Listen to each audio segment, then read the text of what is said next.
এবং আমাদের শিক্ষকদের যে বর্তমান যে পর্যায়ে পৌঁছেছে এই পর্যায়ে থেকে এই দাবিটা আমাদের 20%।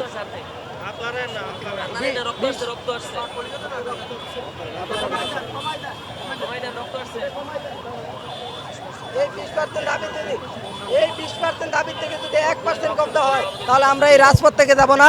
আমরা যতদিন ইচ্ছা ততদিন আমরা এই রাজপথ থেকে দাবি আদায় করে যাব এবং আমরা প্রয়োজনে আমাদের শিক্ষার্থীদেরকে নিয়ে আগামীকাল থেকে মনে হচ্ছে আমরা শিক্ষার্থীদেরকে নিয়ে মাঠে নামতে পারি।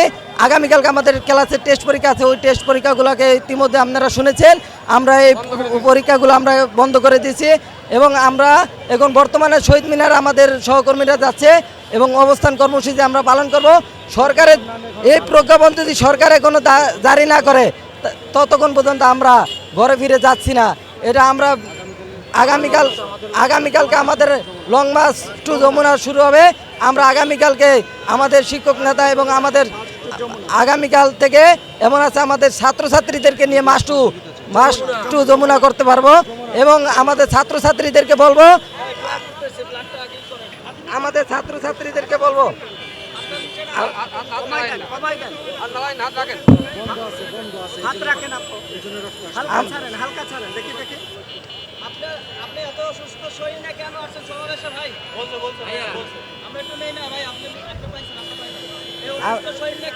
আমি আসছি আমার শিক্ষক আমার দ্বারা আমি যদি বেডে পড়ে থাকি তাহলে আমার দাবি আদায় হচ্ছে না। আমি আসছি আমার দাবি না, এটা আমার অধিকার আদায়ের জন্য আমি আসছি। আমি চাই আমার অধিকার আমি রাজপথ থেকে যদি আমার মৃত্যুবরণ হয় রাজপথে আমি আমার দাবি আদায় করে তারপরে আমি ঘরে ফিরবো। আগামীকালকে আমাদের কর্মসূচি আছে মার্চ টু যমুনা। আগামীকালকে আমরা যমুনার উদ্দেশ্যে রওনা দেবো। আগামীকাল থেকে আমরা সার্বিক সহযোগিতা চাচ্ছি। আমাদের ছাত্রছাত্রীরা বিভিন্ন জায়গায় ইতিমধ্যে আমাদের পক্ষে প্রতিবাদ করেছে, আমাদের সাথে সহমতি জানিয়েছে। আগামীকাল থেকে ছাত্রছাত্রীও মাঠে নামার জন্য প্রস্তুত হয়ে গেছে। আজকের ভিতর যদি দাবি না মানে তাহলে আগামীকালকে আমরা আমাদের ছাত্রছাত্রীদেরকে নিয়ে সারা বাংলাদেশে কর্মসূচি পালন করব।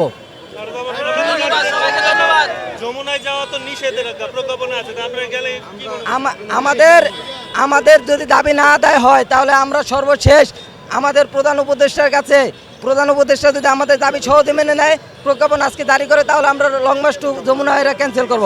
আর যদি না মানে তাহলে আমাদের পিঠ এখন দেওয়ালের সাথে ঠেকে গেছে। আমরা আগামীকাল লং মার্চ টু যমুনা পালন করব কর্মসূচি এবং সকল রাজনৈতিক দল এবং সকল শিক্ষার্থী এবং জনগণের যে দুর্ভোগ হচ্ছে এইটা নিয়ে সরকার এখন পর্যন্ত কোনো আমাদের এই দাবিটা যৌক্তিক দাবিটা মান্য নিলে এই জনগণেরও কোনো দুর্ভোগ হয় না। আর এই জনগণের কাছে আমরা ক্ষমা চেয়ে নিচ্ছি শিক্ষক সমাজ থেকে, কারণ আমরা আমাদের ন্যায্য দাবি আদায়ের জন্য আমরা মাঠে নেমেছি। এতে সাধারণ মানুষ আমাদেরকে সমর্থন দিয়েছে এবং আমাদের উপর যমুনামুখী হবে আমাদের দাবি যদি প্রজ্ঞাপন না দেওয়া হয় তাহলে আমরা আজকের ভিতরে না দেওয়া হলে আগামীকালকে আমরা যমুনার দিকে যাব যতক্ষণ পর্যন্ত না আমাদের দাবি আদায় করে। আমার নাম আক্তার হোসেন।